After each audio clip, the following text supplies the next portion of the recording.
Então, eu tenho muita honra de chamar Ana Lúcia Azevedo, a jornalista Ana Lúcia Azevedo, a jornalista Cristina Serra e o Ailton Krenak, que é uma das principais lideranças indígenas do país, para falar nessa mesa. E a mediação é do Emanuel Alencar, um jornalista também especializado em meio ambiente. Então, assim, é um orgulho incrível receber essa turma aqui, gente. Vamos aplaudir mesmo, assim.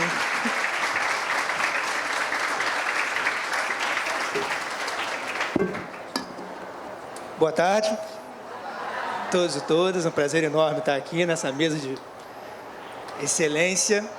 Um enorme honra, um enorme orgulho de mediar esse debate.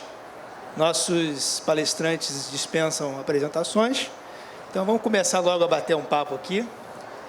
A gente pensou em cada um dos três fala um pouquinho, 15 minutos, depois a gente abre para as perguntas da plateia, que, como Mânia falou, serão feitas por escrito. Meu nome é Emanuel Alencar, sou jornalista, trabalhei com essa minha querida colega aqui no Jornal o Globo. Hoje eu sou editor de conteúdo e sustentabilidade do Museu da Manhã, Museu de Ciências Aplicadas, que fica na região portuária do Rio, que aborda várias temáticas, que a gente vai falar aqui um pouquinho, tentando linkar a necessária informação científica a um público bastante heterogêneo.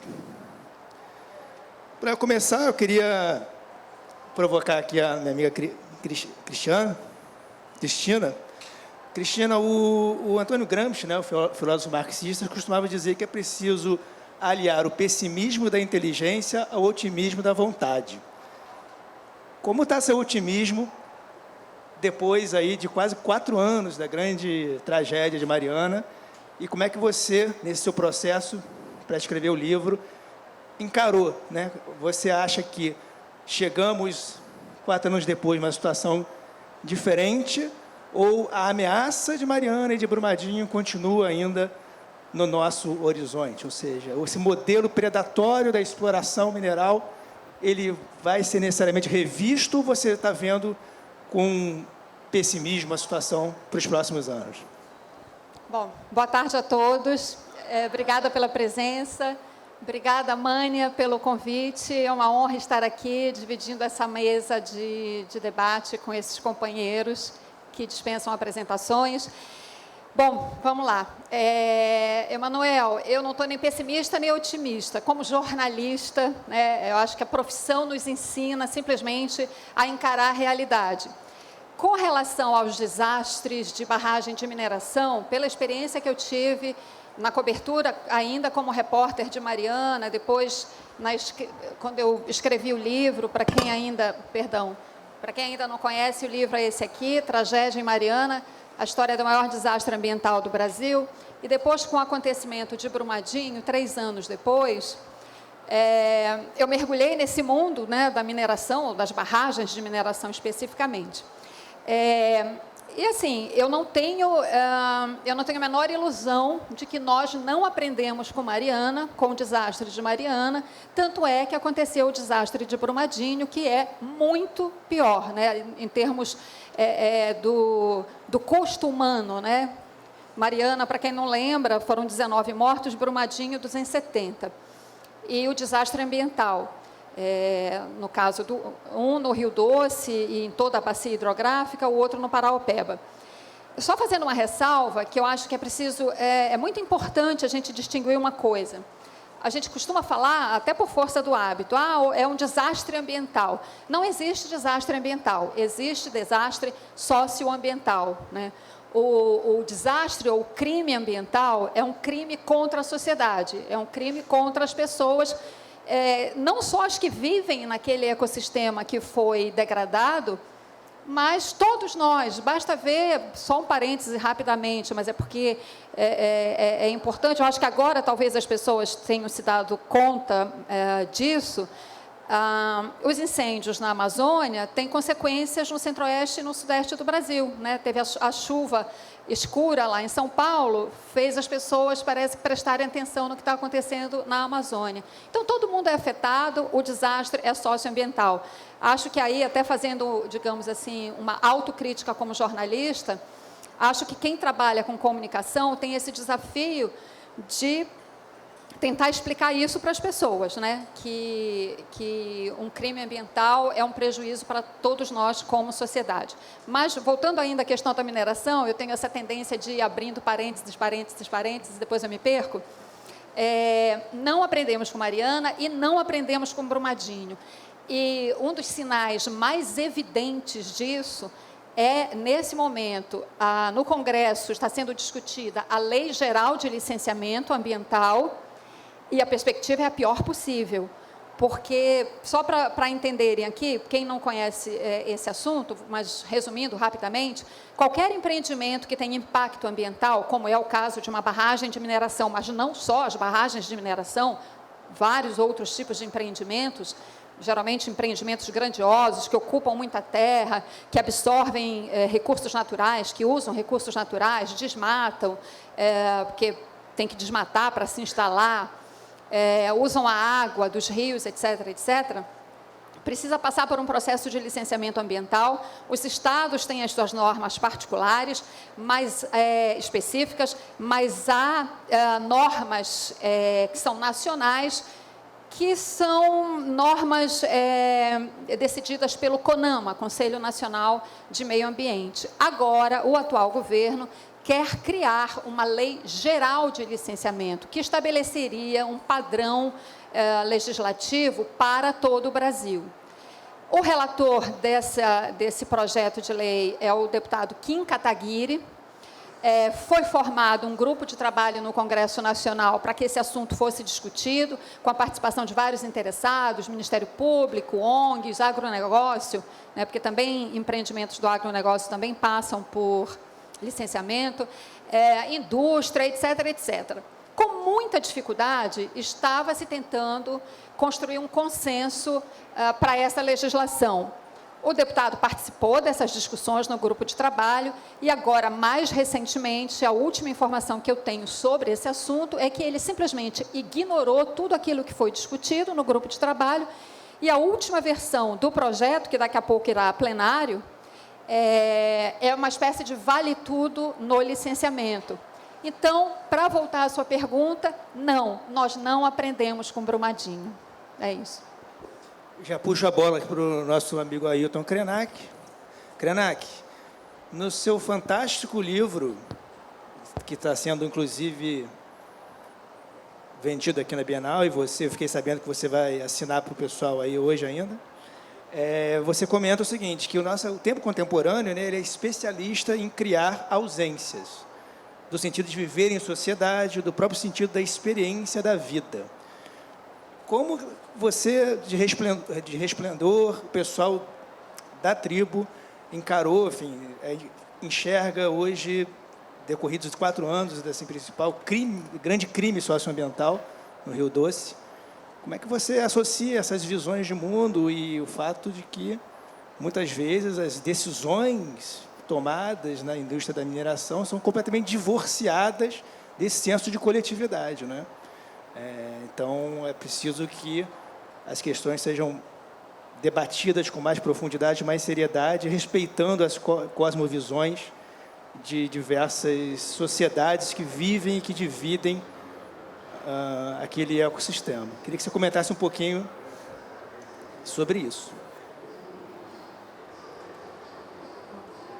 Boa tarde a todos vocês que estão aqui nessa oportunidade de encontro, e é um privilégio estar integrando aqui essas falas, e obrigado, Emanuel, pela pergunta que você me dirige, e a Cristina deu uma indicação muito precisa do momento em que nós estamos nos relacionando com o sistema de regulação do nosso fazer, tanto na economia quanto nas dinâmicas culturais no nosso país,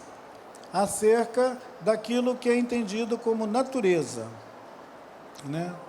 quando nós fomos chamados para vir aqui nos apresentar, eu ouvi uma frase que diz: nós vamos falar sobre meio ambiente, ou o ambiente.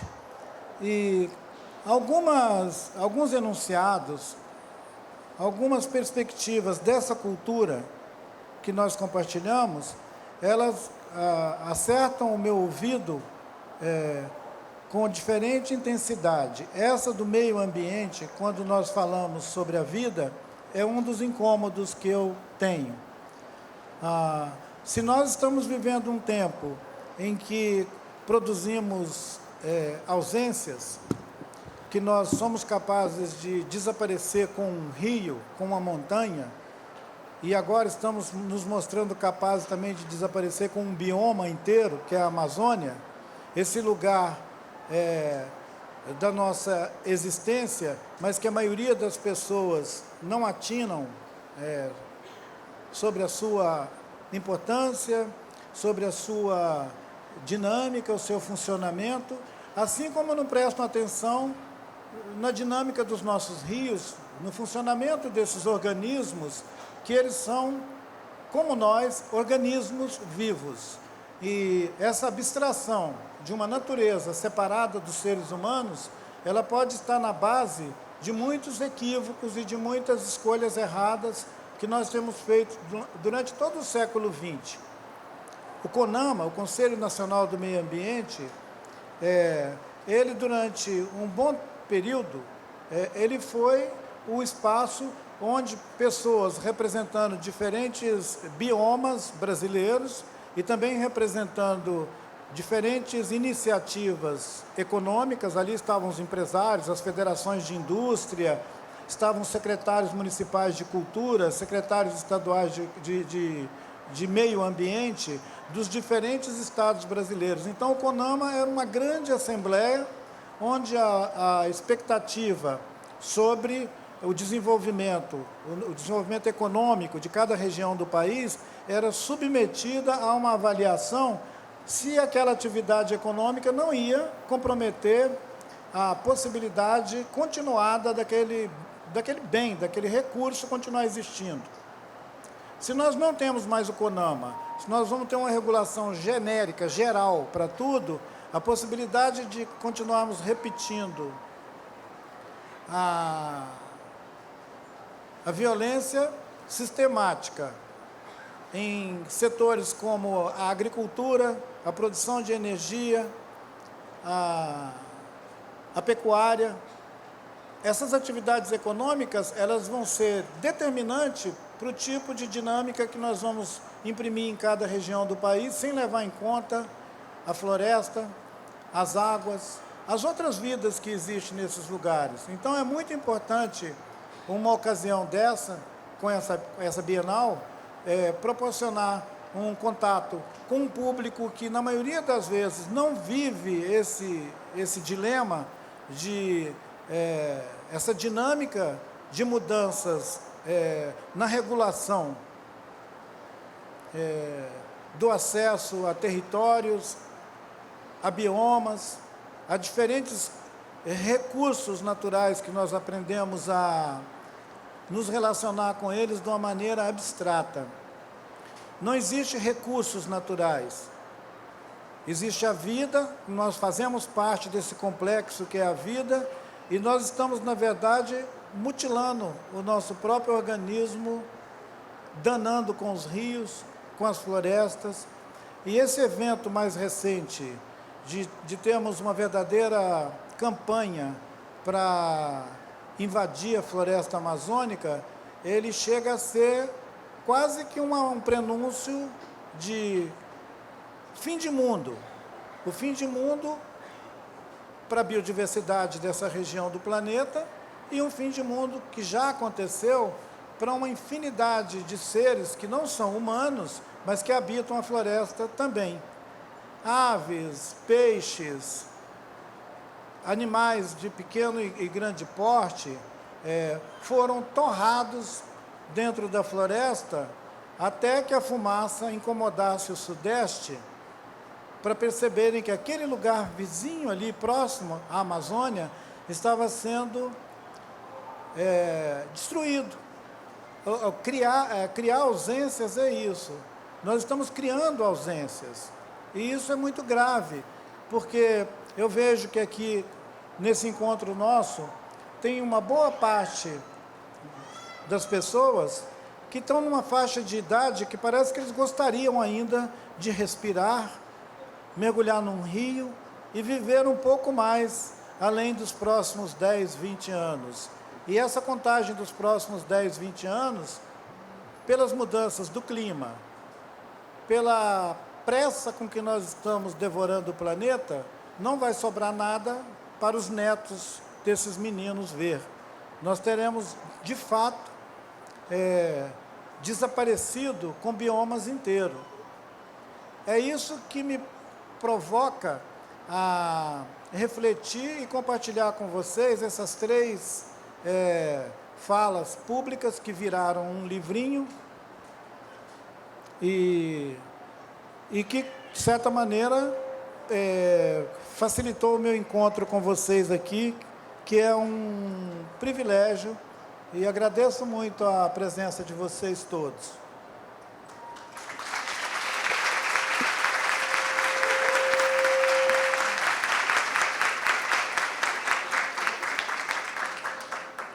Ana, no caminho contrário da despessoalização dos rios e dos recursos naturais, alguns países vêm adotando medidas muito interessantes de você tornar esses rios pessoas jurídicas.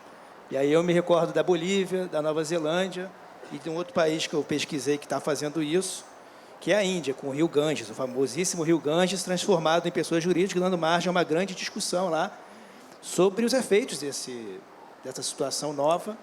E, a partir do momento que o rio se torna pessoa jurídica, ele é possível ser defendido nas instâncias legais. Você acha, cobrindo já essas questões ambientais há bastante tempo no jornal o Globo, que esse pode ser um caminho interessante para o Brasil caminhar?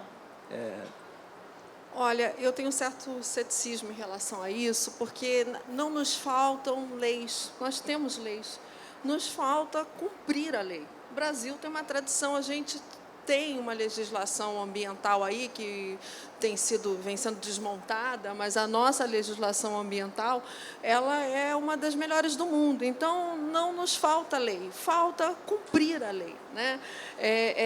Todo o exercício, né, você vê isso claramente nos desastres na interpretação da lei. E falta, acho que, uma reflexão da sociedade brasileira muito grande em relação à responsabilidade, né, dela, né, a Cristina, né, mencionou, o Krenak também, né, o nosso papel nisso, né, a gente...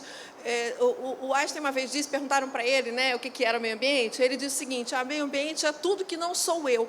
Aí eu vou usar, né, muita petulância da minha parte, mas discordar um pouco disso, porque meio ambiente também sou eu. A gente não consegue ter essa percepção, e o Brasil, né, que adora ter orgulho de ter a maior biodiversidade do mundo, a maior floresta tropical do planeta, né, não zela por isso, né? Então, você vai ver um desastre como Mariana, eles cumpriram a lei? Lá cumpriram. O Estado foi omisso, tem uma omissão, o Estado não é réu, o Estado deveria ser réu junto com a mineradora, porque o papel de licenciar foi do Estado, e a sociedade deveria ver, né, o papel dela aí de não cobrar, porque não cobra, nós somos muito passivos, né? Nós somos extremamente passivos, o brasileiro é muito passivo.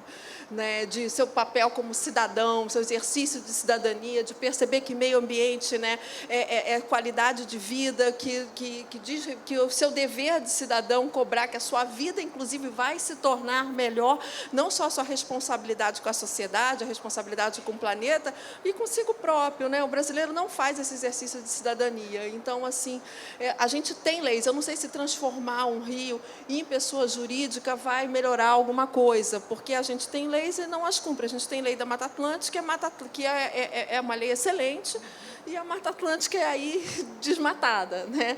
Então, a gente, a Amazônia é patrimônio, tem toda uma regulação, e aí você vê essa queimada agora na Amazônia, ela não é um problema, né, um desastre ambiental, ela é socioambiental, ela é artificial. Queimadas fazem essa estação seca, mas aquilo ali é 100% produzido pelo homem, né? Então, a floresta úmida, ela não pega fogo sozinha, não. Você tem que ir lá e ter boa vontade, que realmente querer queimar, né? Então, você vê isso. Eu acho que vai ser mais uma lei inócua se as pessoas não cobrarem, não aprenderem a ser um pouco mais cidadãs, né? Pegando carona na passividade social, queria fazer uma rápida pergunta a vocês. Quem aqui individualmente acha que faz o suficiente para melhorar o mundo na questão ambiental? Levanta a mão. Eu acho 5 pessoas. Quem acha que poderia fazer mais individualmente para melhorar o mundo? Isso me remete, Cristina, um personagem que você conta no seu livro, muito interessante, que é a Paula Geralda Alves. A Paula, ela, uma moradora de Bento Rodrigues, ela evitou que a tragédia, que o crime se tornasse algo muito pior. Ela pegou a moto dela e foi avisando rapidamente a comunidade, aqueles moradores, de que algo muito grave estava acontecendo e conseguiu que menos pessoas viessem a morrer naquela avalanche absurda de milhões de metros cúbicos de lama e rejeitos. Você acha, Cristina, que o sentimento de empatia e coletividade que sobrou a Paula faltou a outros atores que você ouviu nesse livro fantástico, que você esmiuça todos os nuances dessa tragédia? Como é que as pessoas poderiam ter agido de outra maneira? Notadamente, me refiro às empresas responsáveis e aos órgãos de controle que falharam diversas vezes. Você mostra com muita clareza isso, para que ocorresse o que ocorreu. Eu acho que nessas grandes tragédias, né, não só tragédia socioambiental, tragédias em geral, grandes desastres, né, a gente vê o melhor e o pior do ser humano. E a Paula, nessa tragédia de Mariana, ela é o melhor do ser humano, né, que emerge naquele momento. Porque, só para dar mais alguns detalhes, né, e eu me refiro sempre a Paula de uma maneira poética, que eu me lembro do Drummond, que tanto combateu, né, a maneira como a mineração... Porque aqui não se trata de combater a mineração em si, porque todo mundo precisa da mineração para viver, mas ou pelo menos a sociedade assim acha. Mas o que a gente critica, ou pelo menos eu critico, é o modelo econômico, a forma como ela é exercida. E eu sempre me lembro do Drummond e do combate que ele fez a vida toda contra esse modelo predatório. E tem aquela famosa poesia dele, que eu acho que todo mundo conhece, que tem aquele verso que eu acho lindo. No meio do caminho tinha uma pedra no meio do caminho. E eu digo que a Paula eu faço uma associação. No meio do caminho tinha a Paula no meio do caminho, exatamente porque ela estava na metade do caminho, entre a barragem e o povoado de Bento Rodrigues, onde ela morava. Ela trabalhava na zona rural e, quando ela viu a lama se aproximando, ela sobe na moto, vai ao povoado e roda o povoado inteiro com a moto dela até a gasolina acabar, avisando as pessoas que a barragem tinha rompido. Corre todo mundo, corre que a barragem rompeu e tal. Havia cerca de 400 pessoas naquele momento no povoado. 395 se salvaram, 5 morreram do povoado, né? Foi um total de 19 mortos, 14 trabalhadores e 5 moradores do povoado. Então, só não morreu mais gente realmente por causa da Paula. A Paula foi a sirene que a Samarco não tinha, né? Porque, por incrível que pareça, apesar de concordar com o que a Ana Lúcia falou, que a nossa legislação é boa, mas a nossa legislação na área de mineração tem imensas lacunas. E essa era uma delas. Por incrível que pareça, na época do desastre de Mariana, não era obrigatório que as empresas tivessem uma sirene. E a Samarco não tinha. Então, a Paula foi essa sirene.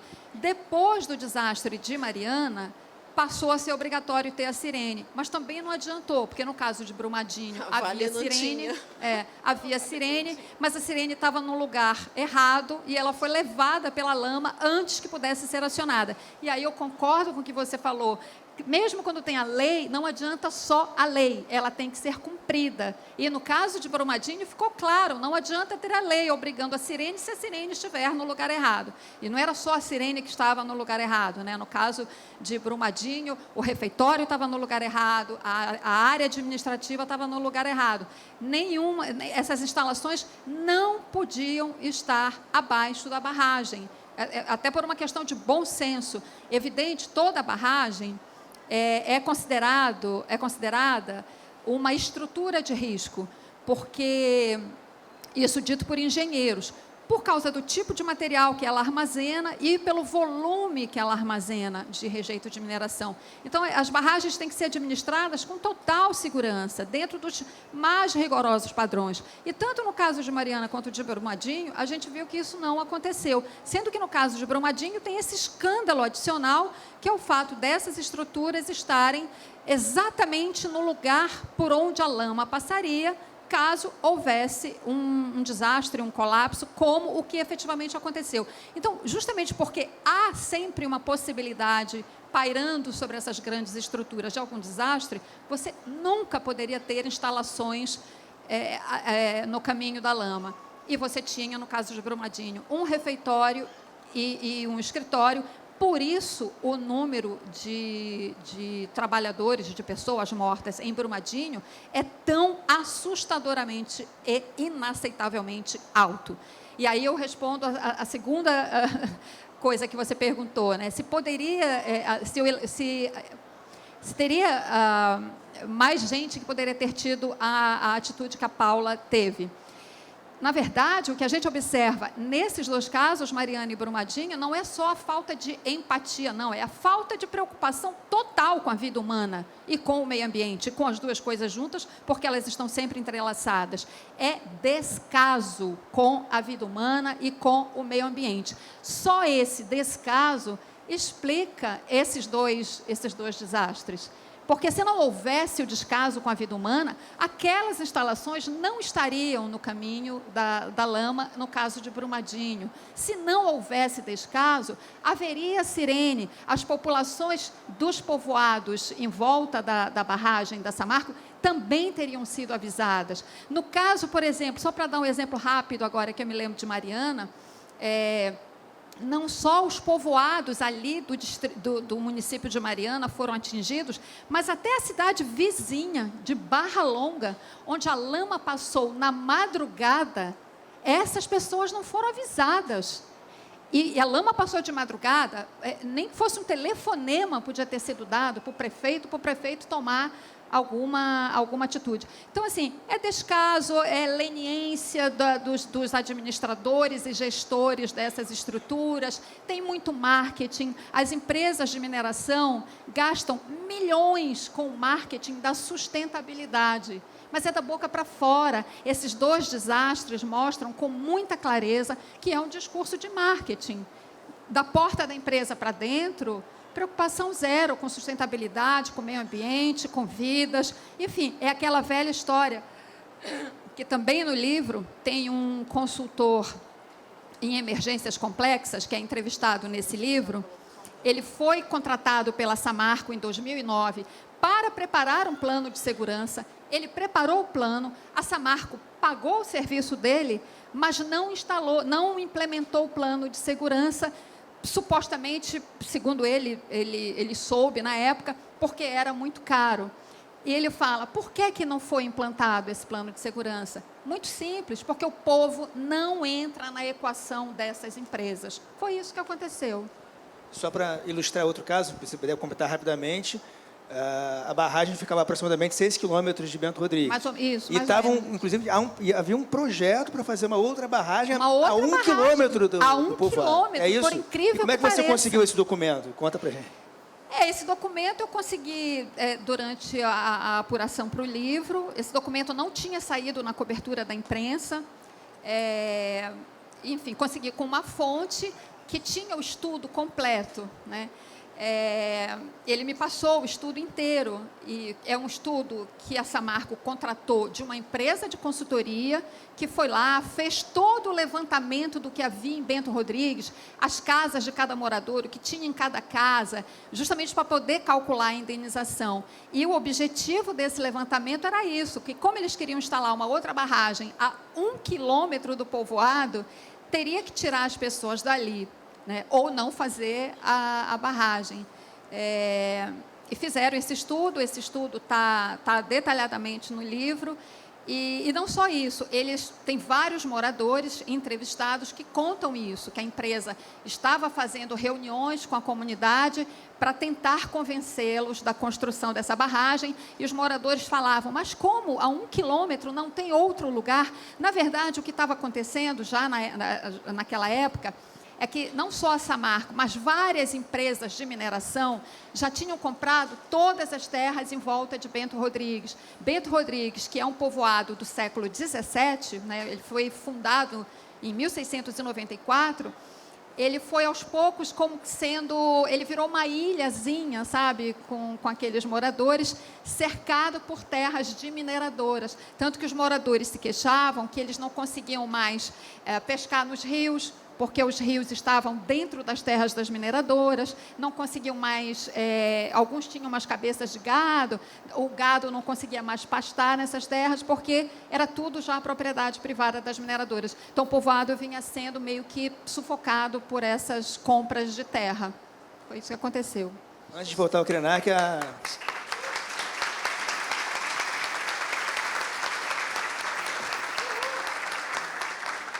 Ana quer complementar. Eu só queria fazer uma colocação. Isso que aconteceu em Brumadinho parece excepcional, Brumadinho e Mariana, mas não é, tá? Você ter a área administrativa embaixo da barragem é modo operandi das mineradoras.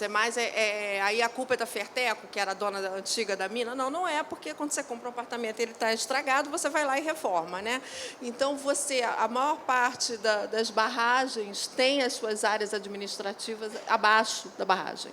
Né? E isso a sociedade continua achando muito normal, tá? Minas é assim, você tem Congonhas já está cercada por 24 barragens. Uma delas está a 1 quilômetro das casas. Tem casas que foram se aproximando, aí diz, olha, a barragem já estava aqui, que estão a 200 metros da barragem. Né?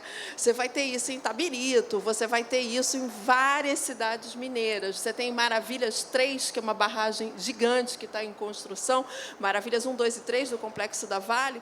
Maravilhas 3 está a 250 metros de um condomínio. Então, assim, isso é modo operandi de mineradora. Minas Gerais cercada desse problema. Né? Você tem cidades ali, você vai ter Macacos, que está embargada. A gente tem 4 barragens de emergência no Brasil. A gente esquece isso. Emergência nível máximo, significa que pode romper. Né? E elas estão, as pessoas, famílias foram evacuadas, mas elas continuam cercadas, e é ali na grande BH. A gente não está falando de uma coisa isolada, não. Está falando de distrito de Nova Lima, ali, que as pessoas é como se fosse Araras, Itaipava. Então, isso é a normalidade em Minas. Minas carrega a mineração no nome, e, assim, é um estado que depende da mineração, também não é simples assim, o estado depende da mineração, né? E está cercado, vive dentro das barragens. Assim, Congonhas é isso, é uma cidade que o entorno dela é um anfiteatro de barragens. Tem engenheiro de Minas, né, de segurança de barragem, que não gosta muito de ir a Congonhas, porque não é um lugar assim que você olha. Uma delas, eu fui a Congonhas uma vez para fazer matéria, e queriam saber onde estava a Casa de Pedra, a fotógrafa que estava comigo, mas cadê a barragem? Cadê a barragem? Não, aí eu falei, a barragem está atrás de você.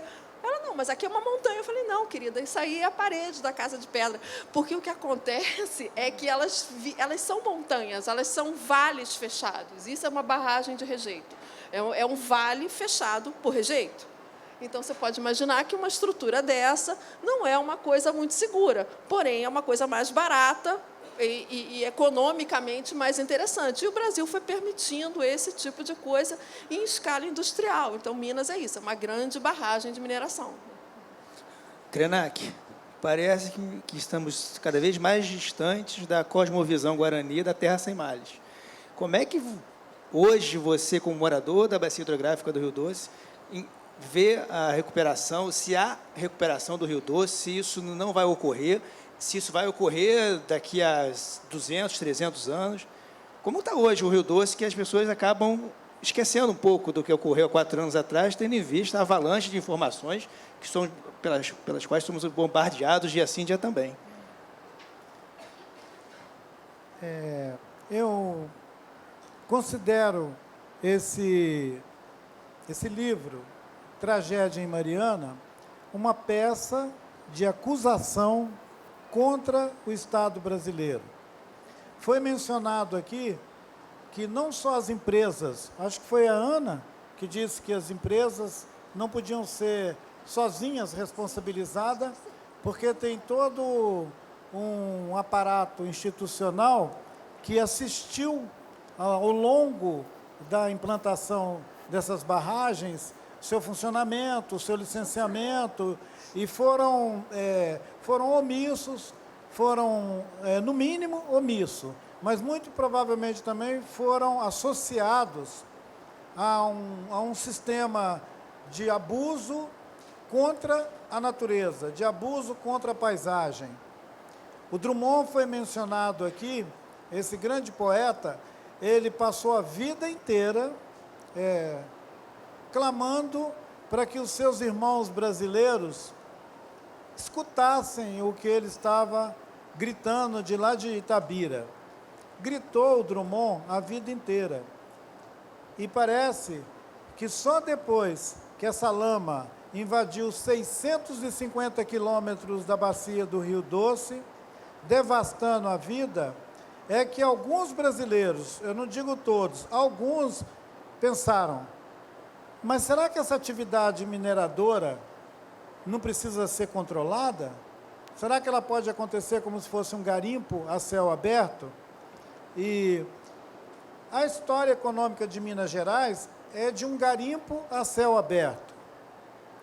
Mas isso não acontece à toa, isso acontece por causa do lugar de subordinação que o Brasil ocupa na relação com o desenvolvimento econômico do mundo. Nós somos uma província no fim do mundo, onde as corporações decidem quem governa o Estado, quem governa o país, e as corporações mandam nesse negócio aqui.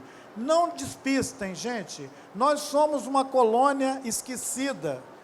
Por falar em cosmologia ou cosmogonia, nós somos uma pequena colônia esquecida no cosmo da ignorância.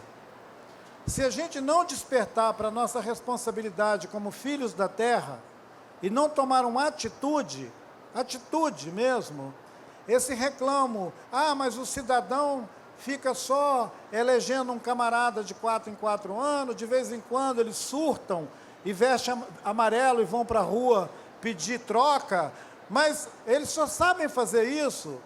Fica parecendo aqueles basculantes de coleta de lixo, que só passam uma vez, faz a coleta e o lixo montoa todo.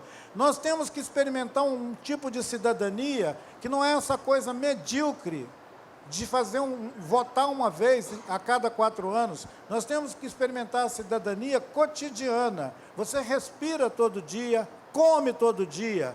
E se você não se despertar para isso, você vai virar um zumbi. Você vai virar um zumbi que vai ser convocado a cada 4 anos para botar seu dedo na legitimação de algum mandato estúpido que vai continuar criando leis idiotas para depredar o planeta e acabar com o futuro do seu filho e do seu neto.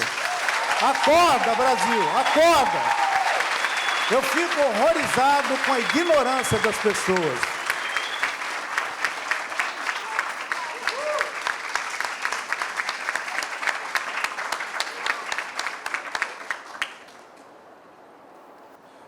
Krenak, qual é a visão que você tem do Rio hoje? Não respondi a pergunta que você me fez. Eu estou curioso mesmo. O rio, o Atu, ele não é um corpo d'água ordinário, que a gente se apropria dele, canaliza, faz uma direcionamento dele para irrigação, para suprir as barragens, ele é uma entidade. O Emanuel falou do Ganges. O Ganges é um rio sagrado. E nós não ficamos nem um pouco incomodados quando alguém diz que lá na Índia tem um rio que é sagrado. Se lá na Índia tem um rio onde uma pessoa que nasce naquela região do mundo, ele precisa pelo menos uma vez na sua vida ir lá, entrar naquelas águas e pedir bênção para a vida dele, não só para essa vida que ele está experimentando agora, mas para a vida dele, para ele fazer a viagem dele como um ser humano. Essa pessoa faz isso lá na Índia. Mas aqui no Brasil, se você disser que um rio é sagrado, as pessoas vão achar que você está inventando. Você está inventando, porque rio sagrado só tem na Índia. Aqui os nossos rios são esgotos. A gente pode transformar eles em esgotos, eles não têm nenhuma importância. Rios sagrados só na Índia.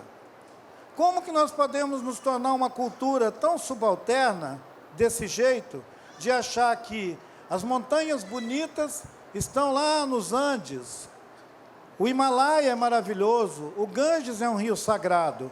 Então nós somos uma subhumanidade que se permite viver à beira do abismo, fazendo uma contagem regressiva para quando o próximo rio nosso possa ser de novo assassinado, porque ele é uma entidade viva. E se nós matamos rios, isso é um crime. Ele é um crime que compromete o Estado brasileiro, mas compromete a cada um de nós também como pessoa, como cidadão. Nós não podemos ser coniventes com esse abuso que é feito contra a nossa paisagem. Vamos pensar que esse rio, para os Krenak, que os Krenak chamam ele de Uatu, é o avô, ele aparece nessa obra que eu disse que é uma peça de acusação contra essa predação toda, essa cultura predatória. Ele diz que quando a lama passou na nossa aldeia, as pessoas mais velhas ficaram em estado de choque, a ponto de não saber mais o que fazer no dia a dia. Algumas pessoas mais idosas morreram de choque, porque para aquelas pessoas o rio era um membro da família. Os Krenak que estão vivendo hoje na margem esquerda do rio, eles estão velando um avô em estado de coma. O rio não morreu para nós, o rio está em coma.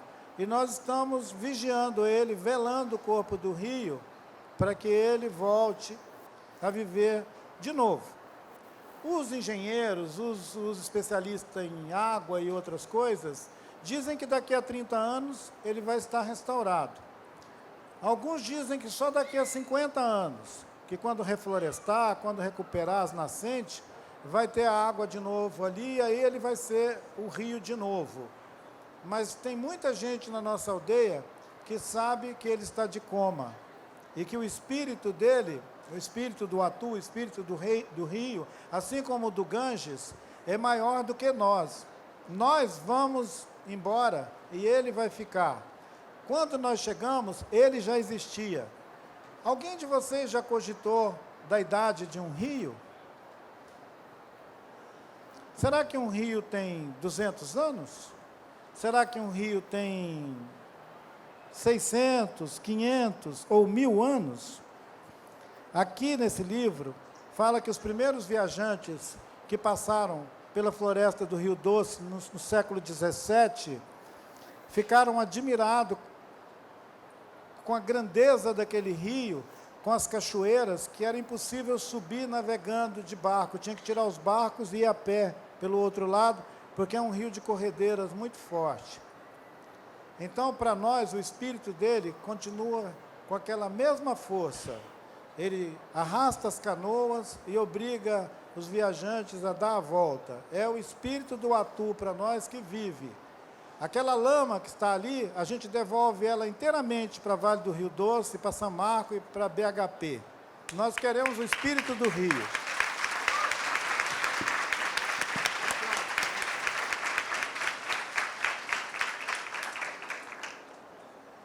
Cristina, voltando um pouquinho à questão do tipo de modelo de mineração amplamente usado no Brasil, e a gente teve uma notícia agora que é bastante preocupante, é o fato da Agência Nacional de Mineração ter estendido o prazo final para o encerramento das barragens de alteamento a montante.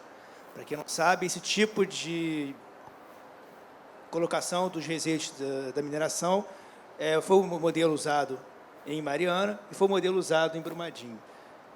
Isso é preocupante, né? E eu queria que você analisasse para a gente, à luz do que você apurou para fazer esse livro, se, mais uma vez, isso vai ser esquecido e a barragem de alteamento a montante vai continuar existindo, em que pese ser um modelo que já se provou o mais barato, evidentemente, por isso que as empresas querem mantê-lo, mas, do ponto de vista da segurança, não é o mais adequado. É aquela velha história, né? Acontece um desastre, aí tem um clamor, e aí promete-se mundos e fundos, né? Vamos mudar a legislação, vai tornar a legislação mais rigorosa, isso e aquilo, forma comissão, né? Toda vez que acontece desastre, forma alguma comissão em algum lugar, porque quando você não quer resolver a coisa, você forma uma comissão, né? E aí faz CPI, faz comissão especial, não sei o quê, não sei o quê. Quando aconteceu Mariana, a Assembleia Legislativa de Minas Gerais conseguiu mudar a lei local de licenciamento para pior. Aí aconteceu Brumadinho. Aí, como Brumadinho realmente foi uma coisa muito mais aterrorizante, a Assembleia Legislativa de Minas Gerais mudou novamente a lei de licenciamento. Agora, supostamente, uma lei mais rigorosa, quer dizer, a proposta aprovada, de fato, é mais rigorosa, só que falta regulamentar. E quem cobre política, como eu cobri durante 20 anos, né, antes de passar a me dedicar às questões ambientais, quem cobre política sabe que o diabo mora nos detalhes e justamente na regulamentação dessas leis é que muitas vezes é ali que está a possibilidade das empresas acabarem não cumprindo a lei, né? Você tem a lei, mas aí a regulamentação vem e deixa ali uma porta entreaberta, e é ali exatamente ali que a empresa pode se amparar para fazer alguma coisa que não vai garantir a proteção que a lei supostamente deveria garantir. Enfim, aí teve essa decisão da Agência Nacional de Mineração, estabelecendo um prazo para que as barragens de alteamento a montante fossem, o que eles chamam de descomissionadas, que é uma desativação. Só que a desativação de uma barragem não é assim da noite para o dia, isso leva tempo. E agora, recentemente, então, esse prazo já foi ampliado justamente para as maiores barragens, né? Era um cronograma, era uma data só para que todo mundo desativasse. Aí agora já tem um prazo escalonado para barragens menores, barragens médias e barragens maiores. E as maiores, geralmente, são justamente aquelas que, caso aconteça algum desastre, o impacto vai ser maior. Elas vão ter mais tempo. Eu não me surpreenderia se daqui a algum tempo, ou esse prazo vai ser mais esticado, ou podem até voltar atrás, porque é assim, quando a coisa acontece, tem um clamor, vamos fazer acontecer. Depois as coisas vão caindo no esquecimento, né? E eu não me surpreendo se daqui a um tempo ninguém mais nem lembrar, as pessoas vão lembrar vagamente, Mariana, aquele desastre que morreram 19 pessoas, Brumadinho, aquele desastre onde morreram 270 pessoas. Inclusive, essa foi uma aflição que me moveu a escrever o livro.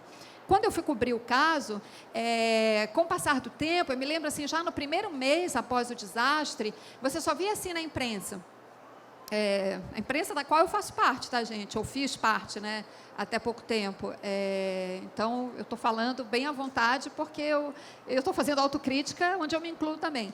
Você só via assim, os 19 mortos, Mariana, não sei o que, onde morreram 19 pessoas, 19 vítimas.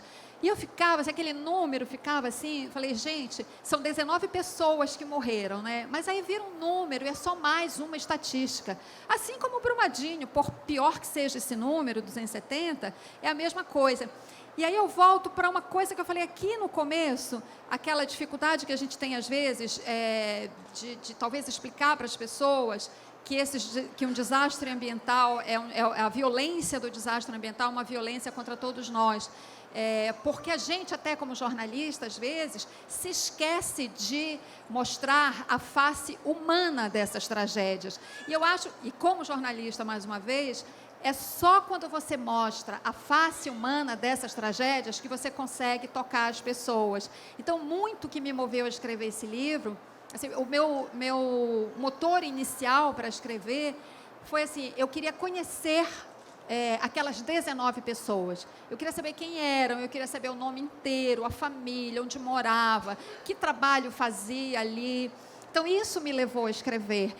Revelar o lado humano dessas tragédias. Sem a gente fazer isso, a gente não vai chegar nas pessoas. Eu acho que, enfim, o livro foi até uma forma de honrar a memória dessas pessoas. E é em nome justamente dessa memória que eu espero que a gente não deixe esses 2 casos caírem no esquecimento.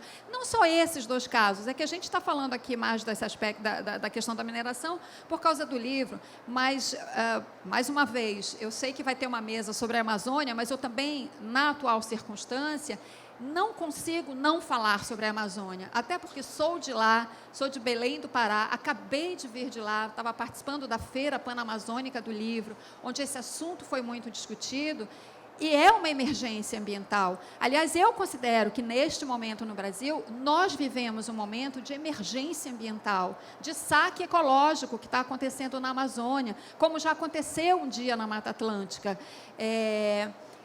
E alguma coisa precisa ser feita, sabe? Eu hoje não... Eu sou jornalista ainda e serei sempre, mas hoje em dia eu sou uma militante ambiental, eu sou voluntária de uma ONG ambiental e eu não consigo não me envolver e não falar sobre essas coisas, sabe?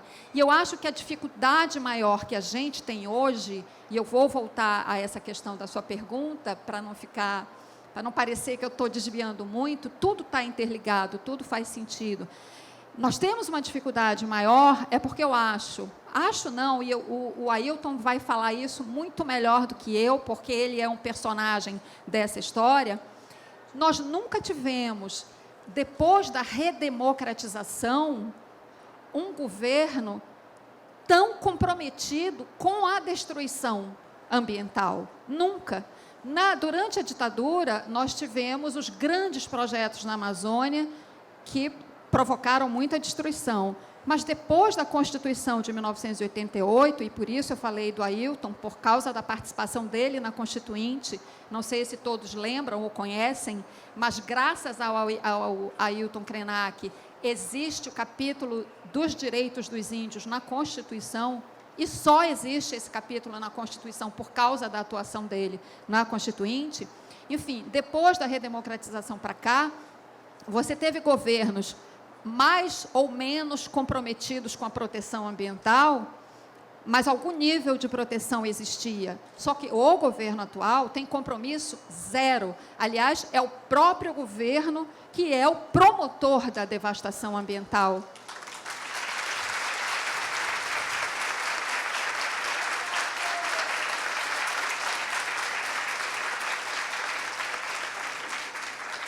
Então, isso cria um grau de dificuldade para os defensores do meio ambiente como nós nunca vimos.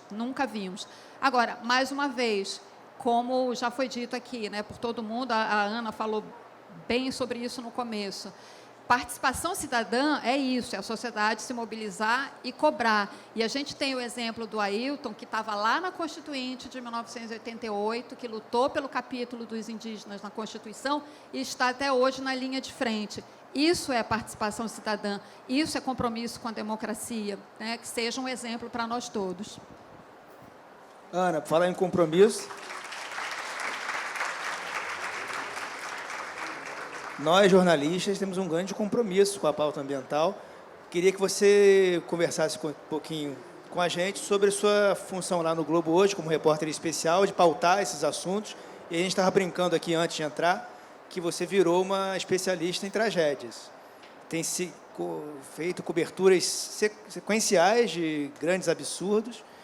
E como fazer com que o editor-chefe do jornal não esqueça a necessidade de continuar abordando essas pautas importantes que o tempo vai passando, vai caindo no esquecimento, e, ao mesmo tempo, cobrir essa avalanche de novas informações que chegam a todo instante.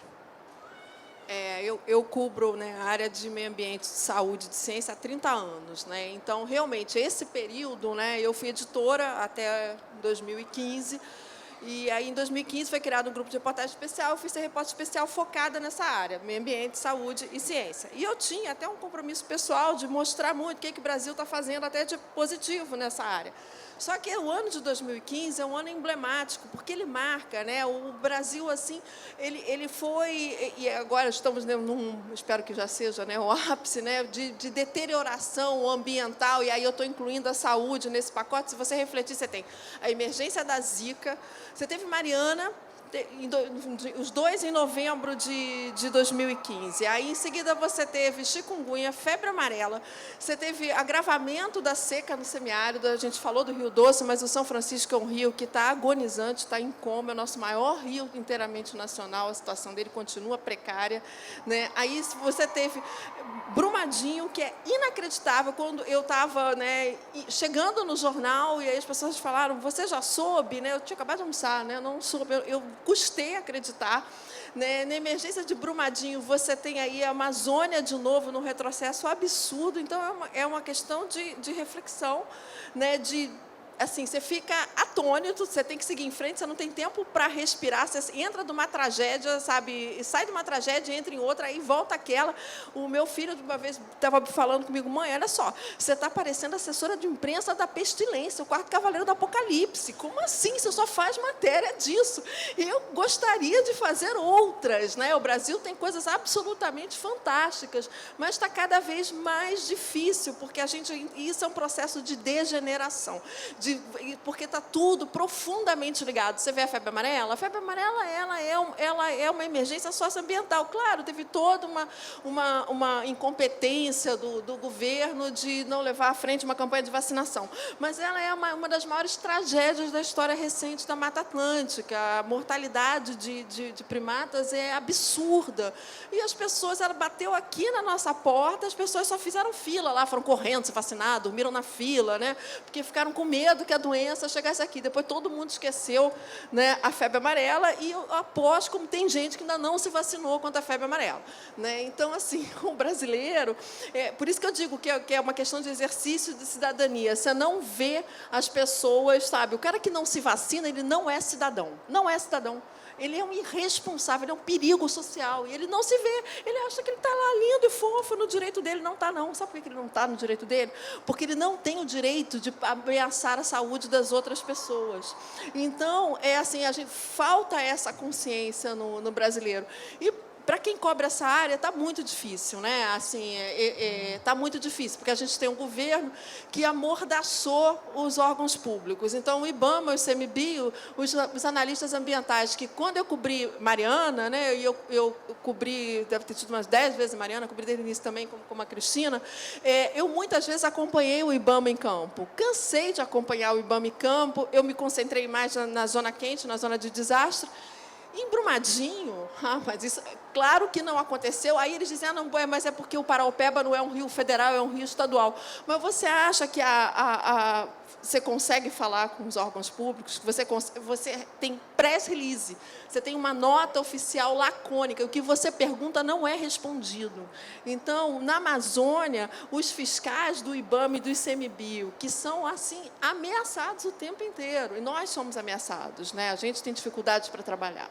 Nós somos ameaçados, nós somos vistos como inimigos ali, e eles não podem falar, eles só falam em off, porque senão eles são transferidos. É o caso ali de 2 fiscais que saíram, né, eles são especialistas em mar e foram transferidos para o interior.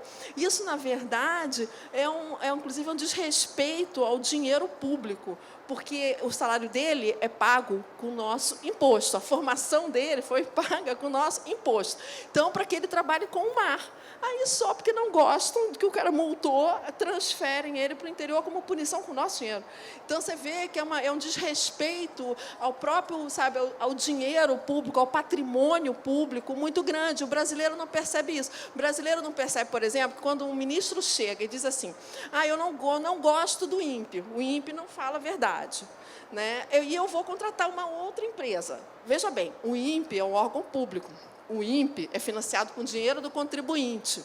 O INPE tem uma expertise internacional reconhecida, né? E se você for pagar uma outra empresa só porque você não gosta do INPE, quem é que está pagando essa empresa? É ele? Não, somos nós. Porque é o contribuinte brasileiro que financia o Estado. Então, eu acho que falta as pessoas perceberem o bom uso do dinheiro. Quando você transfere um fiscal porque você não gosta desse fiscal e ele é especialista de uma área, você tira e bota ele em outra, você está desrespeitando, você está jogando dinheiro público no lixo.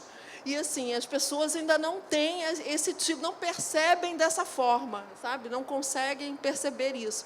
É um momento muito difícil para a gente trabalhar, porque as pessoas não podem falar. Eu nunca vi isso, né? Eu trabalho desde 88, eu nunca vi esse tipo de proibição formal a pesquisadores, a fiscais. Restou, assim, a academia, né? As universidades ainda falam. Agora, mas aí elas estão ficando sem dinheiro para fazer pesquisa, o que é muito conveniente, porque aí elas não falam mais, as pesquisas deixam de existir.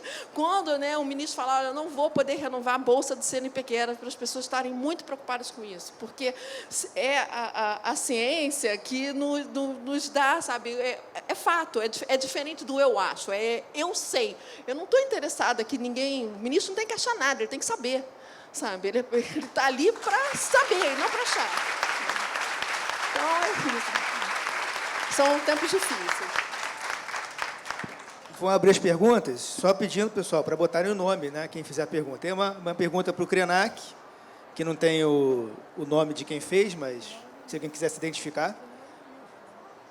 Ailton, há uma luta histórica e permanente dos povos indígenas que é negligenciada ao afirmarmos que, abre aspas, o brasileiro é passivo nos processos de proteção da natureza. Fecha aspas. A pergunta é, como poderemos mobilizar essas narrativas para acessarmos as pautas e soluções há muito propostas por aldeias brasileiras?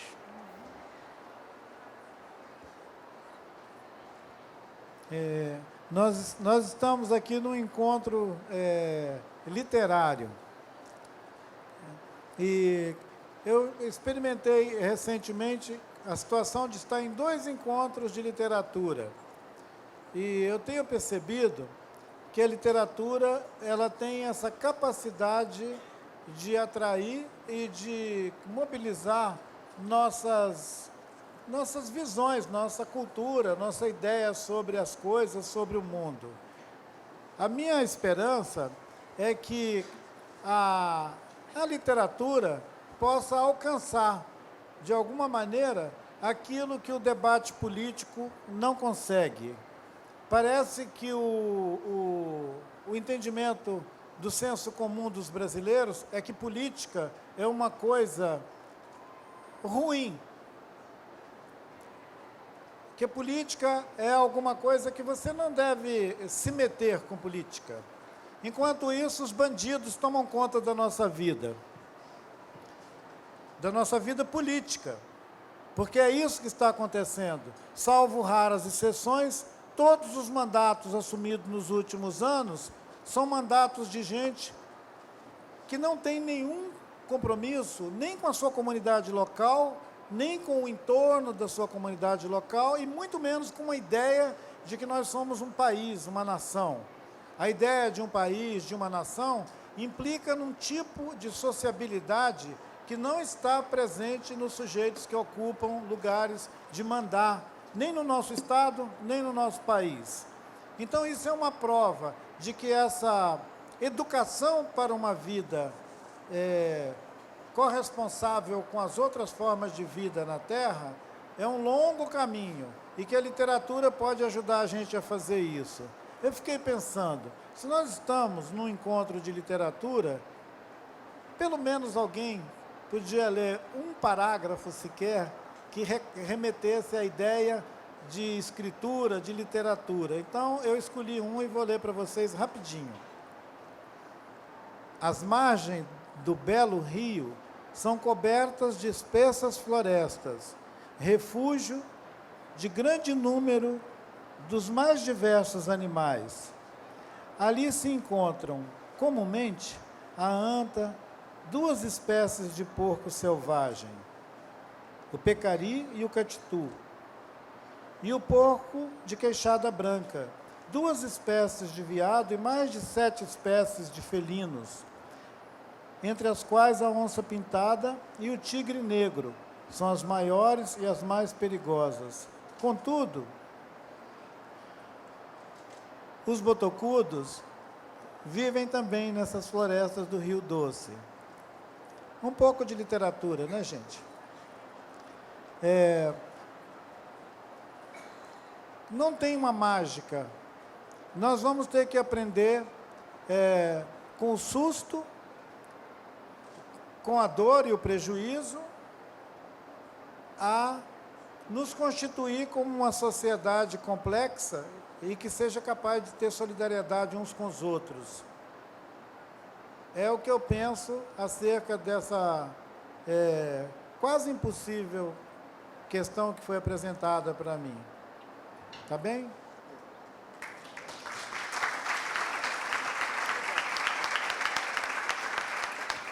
Pergunta da Amanda. Emanuel, só um minutinho, só para complementar que esse trecho que o Ailton leu agora é do diário de viagem de um viajante do século XIX que viajou pelo Rio Doce, pela bacia do Rio Doce. Acho que ele viajou, se eu não me engano, em 1815, alguma coisa assim.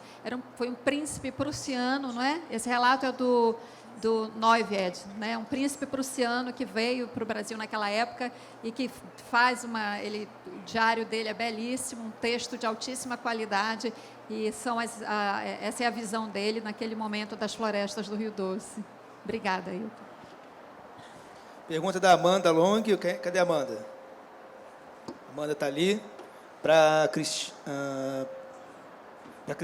Cristina, como tu abordaste, não aprendemos com estes desastres. Essa semana foi criado o Comitê Técnico de Segurança de Barragens e Rejeitos de Mineração, o CTMIN. Quanto eficaz essa medida pode ser? Visto que não há a participação de movimentos de atingidos por barragens, mas sim, só é composto por representantes de ministérios e pelo Instituto Brasileiro de Mineração, grande lobby do setor, o qual visa favorecer as empresas. Então, a pergunta dela é sobre a eficácia desse CTBMIN. Amanda, é a famosa raposa tomando conta do galinheiro. Esse comitê, quando muito, vai proteger os interesses das empresas. Em geral, é isso que acontece. Não digo toda, mas uma boa parte da legislação de mineração, muitas vezes ela sai dos escritórios dos advogados das empresas de mineração, né? Uma vez até a BBC conseguiu provar isso, porque ela foi recuperando toda a procedência de um dos projetos, acho que era um projeto, não sei se era um projeto de lei, uma portaria, uma norma, enfim. E a procedência original era do advogado de uma grande empresa de mineração. Então, não acredito que nesse comitê seja diferente. E também não é muito difícil saber por que isso acontece. Nesse livro, particularmente, eu tento dar uma resposta para essa questão, e tem um capítulo que eu explico o seguinte, fiz uma pesquisa que mostrou o seguinte, 80% dos deputados estaduais mineiros que foram eleitos em 2014, 80%, receberam doações de empresas mineradoras para a eleição daquele ano. Naquela época, claro, a doação de campanha empresarial era permitida, hoje não é mais, mas se não é feita dessa forma, vai ser feita de outra. Então é isso, não tem almoço grátis, essa conta chega em algum momento, e chega exatamente nisso, ou você fazendo uma legislação leniente, ou não fazendo a legislação, ou deixando lacunas. Então é isso, é o poder econômico das empresas que, né, se transforma em poder político. Então, assim, eu só fiz a pesquisa para a Assembleia Legislativa Mineira, mas se você pegar a bancada federal mineira, não vai ser diferente, não vai ser diferente. Que são parlamentares, inclusive, que deveriam se declarar impedidos de legislar sobre esse assunto. Impedidos. Mas não fazem isso. Não fazem isso. Então, é nessa hora que eles pagam a conta das doações, e é isso, é a raposa tomando conta do galinheiro. Eu não espero nada desse comitê, a não ser piorar o que já é ruim. Como a Amanda está muito animada, ela fez uma outra pergunta, agora para a Ana Lúcia. Ana, você falou da característica passiva do povo brasileiro. Essa semana, o Ministério de Minas e Energia apresentou uma medida para a criação de um grupo de trabalho para apresentar alternativas regulatórias em um prazo relâmpago de 30 dias, para agilizar a tramitação e as decisões sobre autorização de pesquisa e concessão de lavra para mineração. A falta de informação, pergunta a Amanda, e disseminação dessa medida auxilia na passividade do povo? Isso pode vir a afetar negativamente o meio ambiente? Oi, Amanda.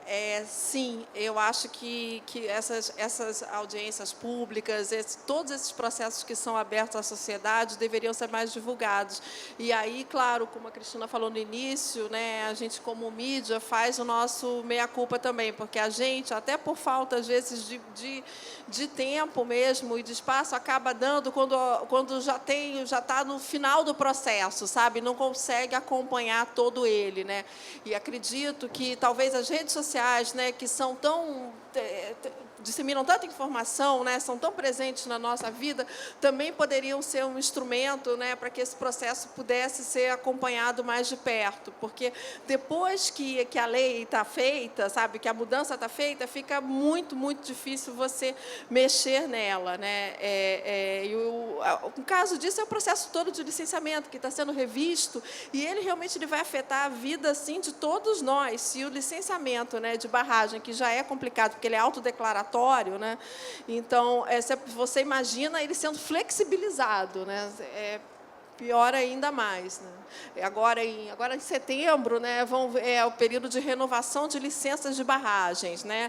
E é esperado que mais uma enxurrada delas tenha laudo de estabilidade negado, como aconteceu em fevereiro. Em fevereiro, 30 e poucas barragens, no total eram 50, né, que ficaram sem laudo de estabilidade.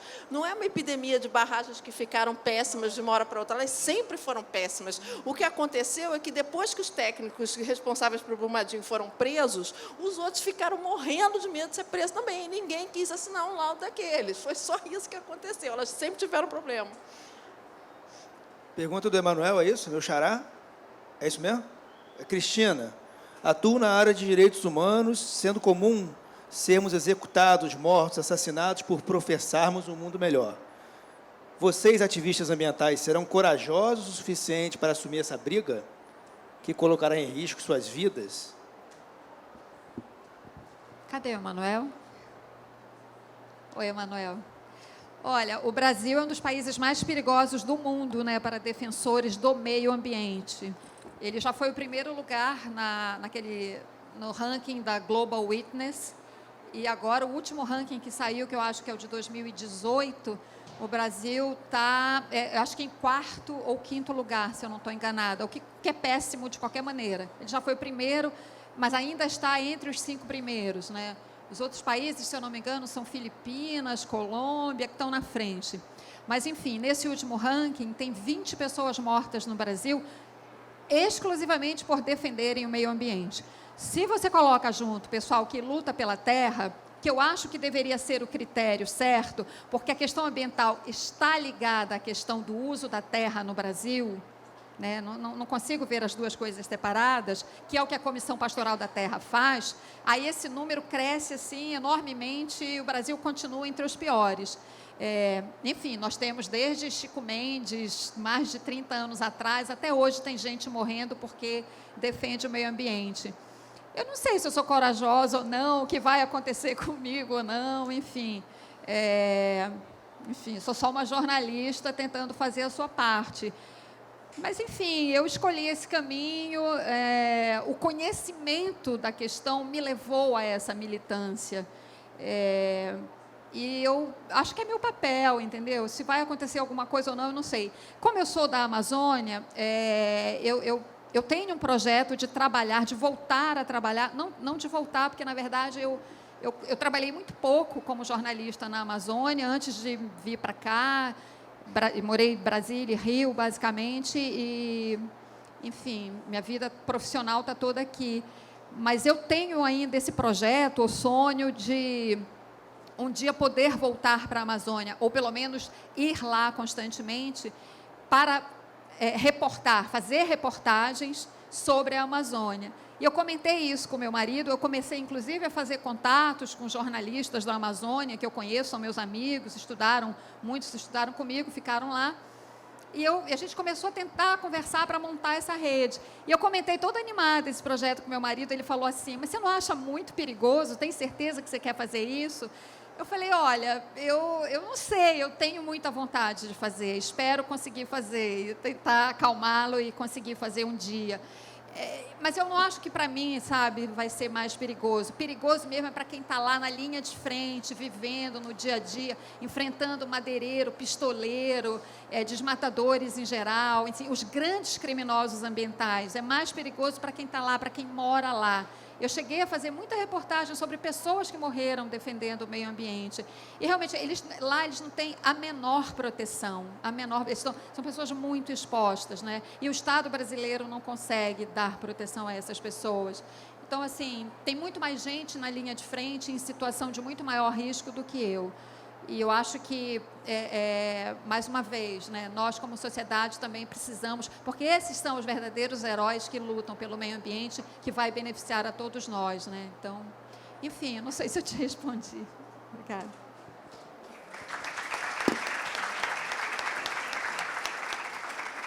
Infelizmente, já foi avisado aqui que preciso fazer a última pergunta.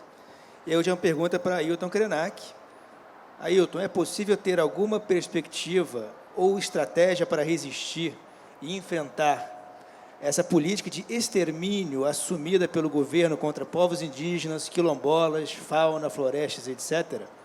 O que a população como um todo pode fazer?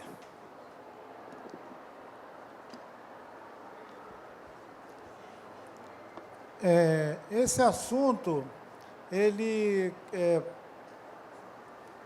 paira sobre as nossas cabeças como assim uma tempestade. Há 2 anos atrás, um jornalista me perguntou lá em Lisboa, não tem nem 2 anos, é muito mais recente, foi no final do ano passado. Krenak, o povo indígena está sendo apontado como um empecilho, um estorvo para o desenvolvimento desse governo que está se instalando em Brasília. O que os índios vão fazer para resistir?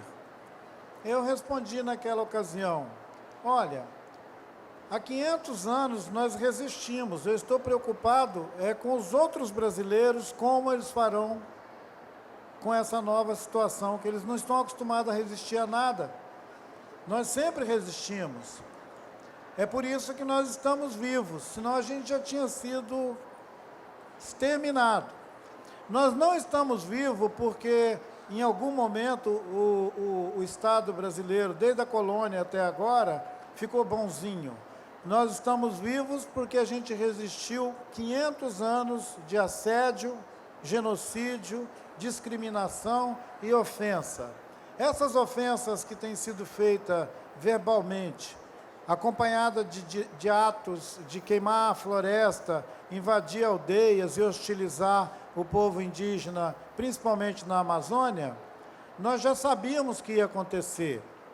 Então, o povo indígena já está resistindo faz tempo. O convite é a todos os outros povos que vivem, que compartilham a vida nesse território que é o Brasil, ou que imaginariamente é o Brasil, que assumam também a sua responsabilidade para, assim como a Cristina falou, que quem fica vivendo lá no conflito com madeireira, com garimpeiro, que fica disputando terra com o latifúndio, que são essas pessoas que estão na fricção, eles é que são mortos a toda hora e caçados.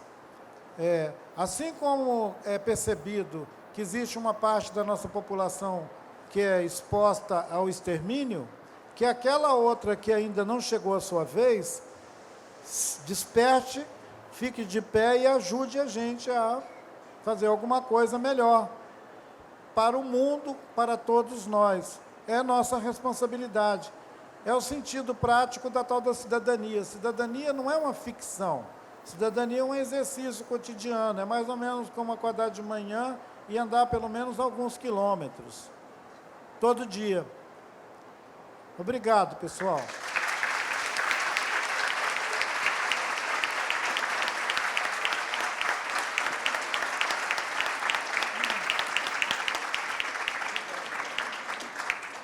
Agradecer a presença de todos e todas. Fiquem de olho na programação maravilhosa aqui do Café Literário. Obrigado.